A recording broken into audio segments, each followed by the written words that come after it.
Let the words of my mouth and the meditation of my heart be acceptable in your sight, O Lord, my strength and my Redeemer.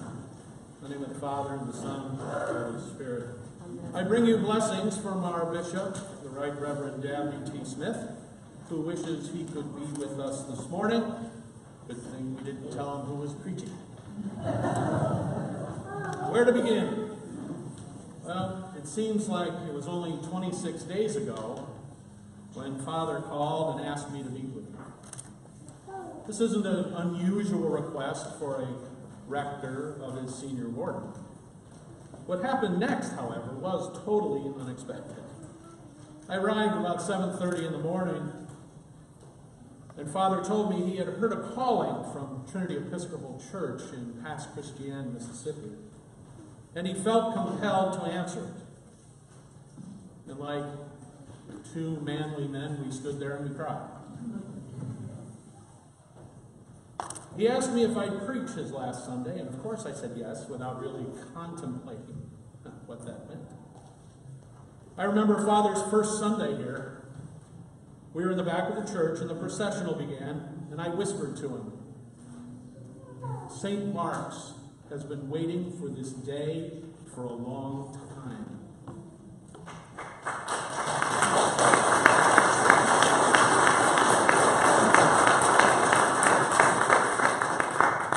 I said, "Be good to them, and they won't let you down."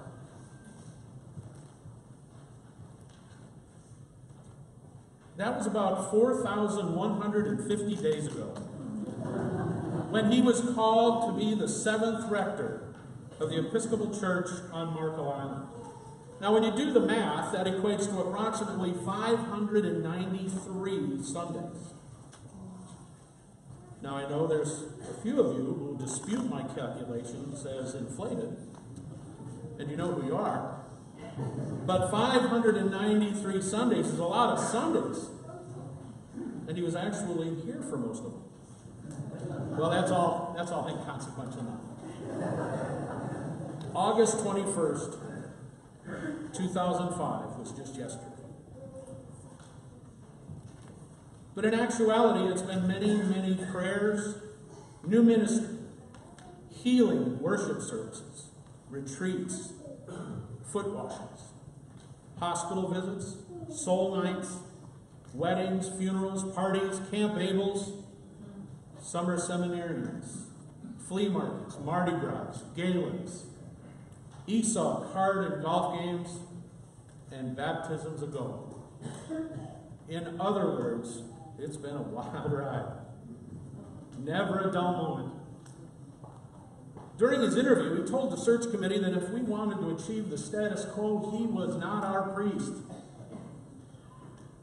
When he asked me to preach, Kyle said, "Don't worry about the readings of the gospel." And I said, "I don't want the people to think I'm copying you." So I had to reference scripture. We heard in the gospel that there was a man sent from God whose name was John. I know Father Kyle doesn't much care for the disciple John, but John came as a witness to testify to the light, so that all might believe through him. He himself was not the light, but he came to testify to the light. Kyle came to St. Mark's at a time when we were falling asleep. And while there was a lot of talk about growth and other initiatives, nothing was really being done to achieve them. The gospel goes on to say, "But to all who received him, who believed in his name, he gave power to become children of God, who were born not of blood, or the will of flesh, or the will of man, but of God." Kyle and I attended many meetings together over the years, and there were times that he'd lean over and he'd ask me, "Is Jesus in the room?" In the beginning, all I could do is look at him and shrug my shoulders. Fast forward to today. I can honestly say with all confidence that whenever he is in a room, or you're in a room, or any of us are in a room, Jesus is in that room. Jesus is most definitely in that room because Jesus is the light that the disciple John was talking about. Jesus is in all of us. Kyle taught us that. And it feels good. Kyle made us look beyond ourselves, whether we wanted to or not, and reach new opportunities, even if that meant getting out of our comfort zones. One of his favorite storylines, like some of us, is the epistle according to Peter. Peter Pan, that is. Peter Pan is a fictional character created by a Scottish novelist. Pan is a free-spirited and mischievous young boy who can fly and never grows up. He spends his never-ending childhood having adventures on the mythical island of Neverland as the leader of the Lost Boys. The Lost Boys include Toodles, Nibs, Slightly, Curly, and the twins. I believe that Father Kyle arrived on the mythical island of Marco 12 and a half years ago as a lost boy. But then he grew, and he grew, and he grew, and he has now become the Pan, always attending to others. He has taught us together we can change the world. In 2005, the search committee independently voted unanimously to call him to St. Mark's. I often describe Father Kyle as an acquired taste, something he'll freely admit to, and something most of us took the time to acquire. I'm sure you'll remember for about the first 6 months, everything had a Mississippi River. Mississippi this, Mississippi that. But little by little, as years passed, and as he accomplished more and more on Marco Island, Mississippi became a memory. In his first audition sermon that was geared toward Pentecost, he spoke of the make-believe parish picnic, describing the many different kinds of people that might have attended and what they may have brought as a dish to share. He talked about one older woman who was very well respected in the parish and was very generous with her time and her talents and her treasure. But she always insisted on making the potato salad.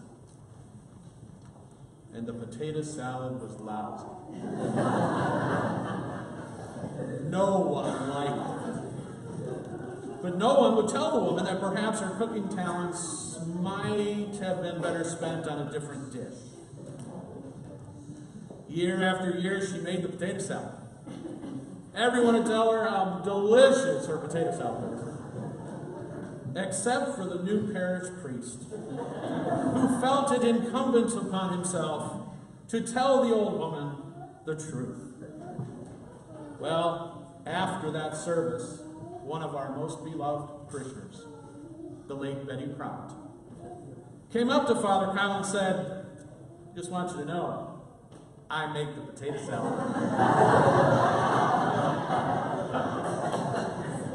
That was the beginning of a very complicated but loving friendship. When parishioner Pat Patterson uncovered that beets were Kyle's kryptonite, it became a parish joke. However, Betty Prout took the joke one step further. You see, Betty was the directress of the altar guild at that time when Father came. And when she found out that beets were his kryptonite, she made sure that every Sunday she spiked the communion wine with beet juice.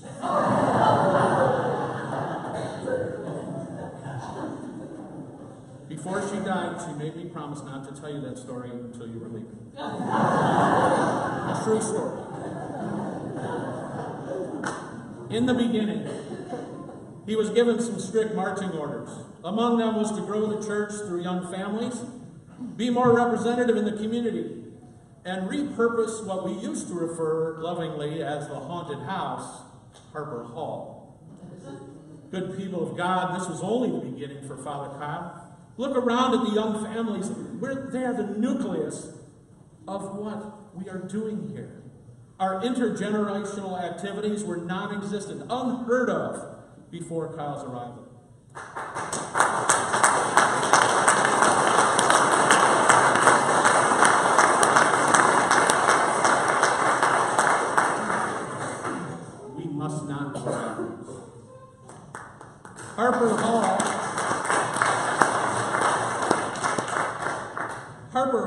was transformed into the Roland G. Willis Ministry Center, and housing our preschool is just the beginning of all the activities that go on in that building daily today.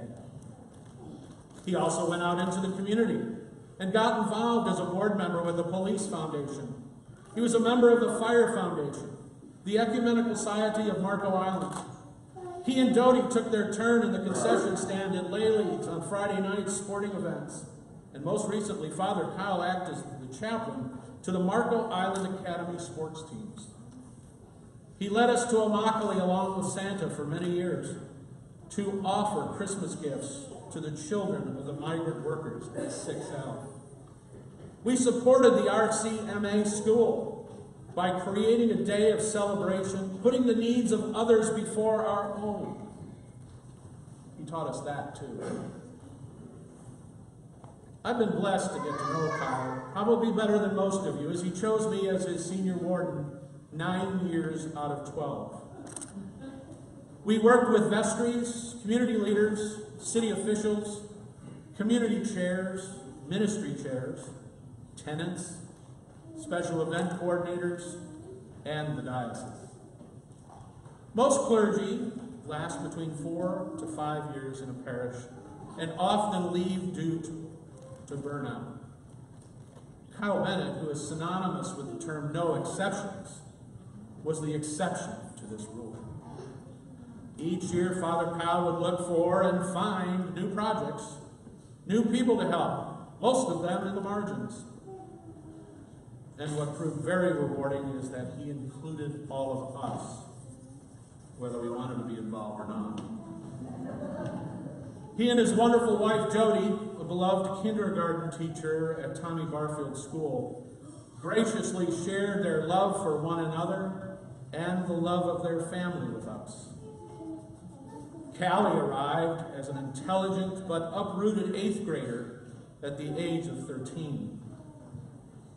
Ellie was only 7 and was all arms and legs, that she would freely wrap around her father as she ran up the aisle at the peace. Well, now Callie's engaged to be married this May, and she just received her master's degree.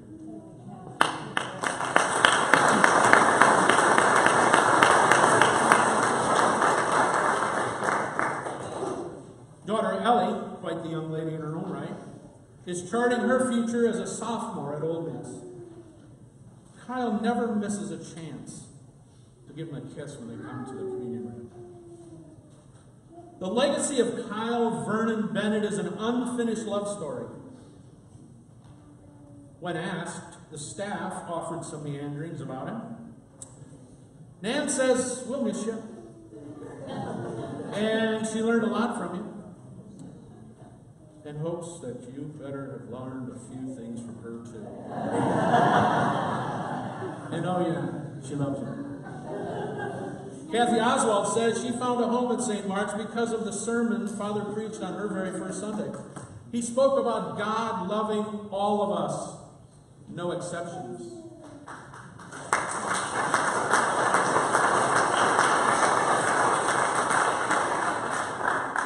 Josh is so thankful for Kyle and his passion, his joy and excitement.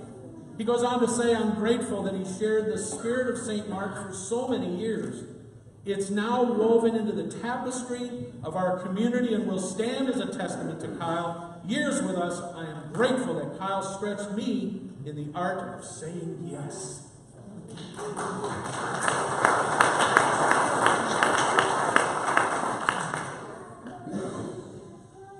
And finally, Father John, as only he can, quoted the Canadian poet, songwriter, singer, musician, and novelist Leonard Cohen, who wrote, "My love goes with you as your love stays with me.